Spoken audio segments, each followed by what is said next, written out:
fizemos um curso, ainda quando acabamos a Copa, né, de 2014, as pessoas falavam, o treinador brasileiro precisa se reciclar, né? Geralmente você recicla quando você tem uma formação. Nós não tínhamos nenhuma formação.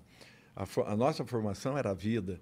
Eram os treinadores, Experiência, né? eram os treinadores que, por sinal, foram aí, naquele instante, já haviam sido 5 vezes campeões do mundo.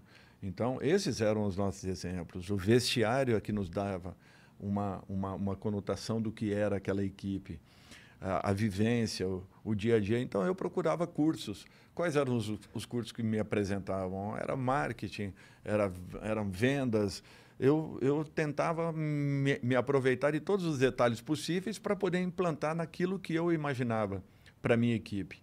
Então, eu tinha que tentar, de repente, preencher esse lado didático com coisas que ainda não existiam na prática e que, de repente, se cobrava, né? Como em 14, perdemos a Copa, aquele resultado terrível que aconteceu e que o futebol brasileiro já vinha caminhando para um momento como esse, mas ninguém percebia isso, nem os meios de comunicação, tampouco os comentaristas, os aficionados ao futebol, aqueles que fazem parte desse contexto todo de futebol. Nem nós, profissionais da área, nós não percebíamos.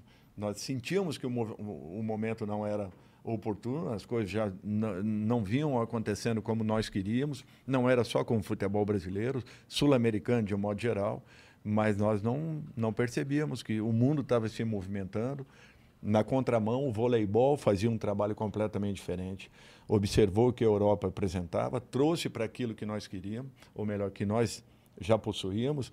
Nós sempre fomos um voleibol de ataque, atacávamos com muita facilidade, mas não sabíamos bloquear, não tínhamos posicionamento defensivo, recepção, nós não trabalhávamos os fundamentos.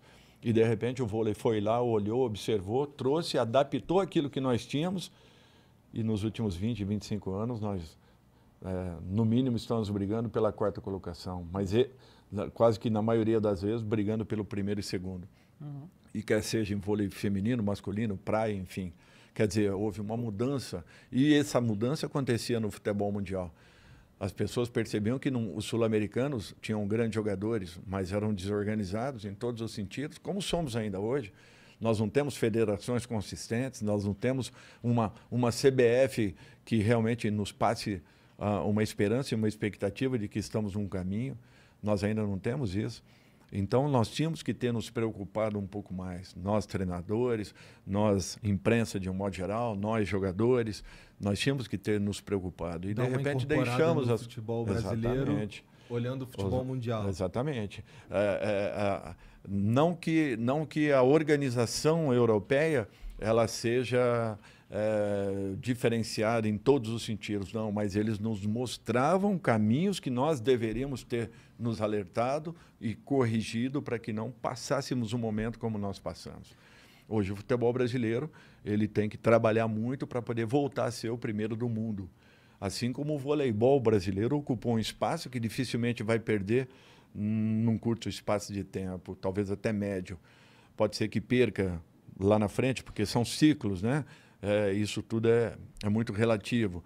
Talvez tenhamos agora um problema na seleção, porque saímos de gerações vitoriosas no vôlei e, de repente, estamos pegando um momento de transição. Talvez isso aconteça, talvez não aconteça, pela capacidade dos nossos atletas de se reinventarem. E eu acho que é isso que nós buscamos também no futebol. Nós precisamos voltar a viver um grande momento. E só vamos viver esse momento se nós nos agruparmos, nos juntarmos, não da maneira como nós estamos fazendo, que tudo de fora é muito bom, tudo de dentro é uma porcaria. Aliás, o brasileiro tem isso, né? A Marília, infelizmente, que nos deixou aí há uma semana, era a rainha da sofrência. E, de repente, quando a pessoa parte desse mundo, a gente vê que a história dela era muito mais rica do que nós imaginávamos. Uma pessoa que com 26 anos deixa 300 músicas gravadas na sua carreira, que era reconhecida por todos aqueles que estavam à sua volta como uma pessoa de um coração fantástico, de uma atuação em todos os aspectos, era boníssima com todos os artistas que estavam à sua volta. Essa pessoa ela tinha que ter um reconhecimento muito maior do que apenas ser reconhecida como a rainha da sofrência no nosso país. Então, a pessoa, às vezes, tem que parar a sua atividade ou morrer para que ela possa ter um reconhecimento. O nosso país é assim. Nós trabalhamos dessa forma, nós aprendemos dessa forma, aliás, erradamente, mas aprendemos assim. E nós temos que passar a valorizar um pouco mais aquilo que é feito aqui dentro, aquilo que é trabalhado aqui dentro, para que nós possamos ter o nosso caminho, a nossa essência valorizada. Ninguém foi 5 vezes campeão do mundo por um acaso no futebol. Ninguém tem um Ayrton Senna por um acaso. Ninguém tem um campeão, um vice-campeão de surf por um acaso. É porque existe trabalho, existe capacidade. Então, se nós temos essa capacidade, nós precisamos apenas desenvolvê-la. E os nossos gestores precisam acordar, porque o mundo gira muito rápido. E com o advento da internet, então, as coisas ficaram com um dinamismo tão grande que você, às vezes, não consegue acompanhar a velocidade das mudanças. Tu sente que a seleção brasileira não está fazendo o mesmo movimento que a seleção brasileira de vôlei fez?